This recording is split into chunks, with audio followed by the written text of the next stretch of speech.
Time magazine said that governmental workers and private workers are increasingly living in two different economic worlds, essentially the haves and the have-nots.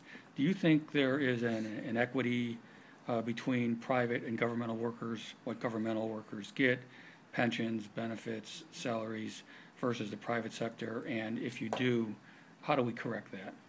We have to be willing to have this conversation because there is a difference.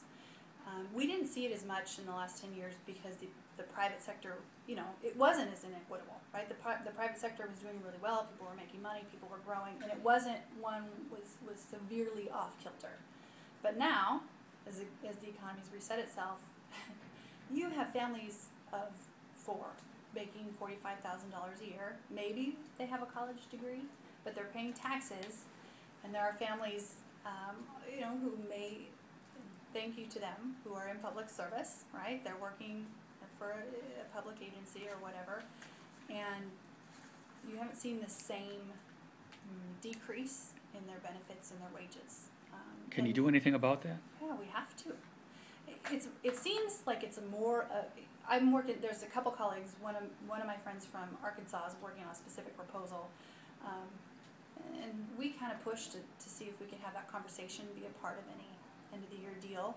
That's one of the reasons I think members of Congress should take a 10% pay cut. I think we should not be.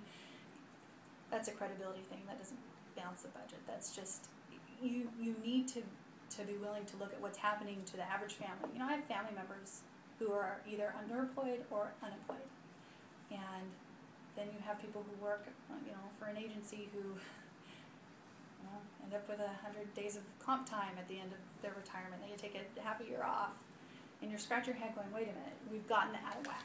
It's not about hating government workers, right? It's about bringing that balance back into place.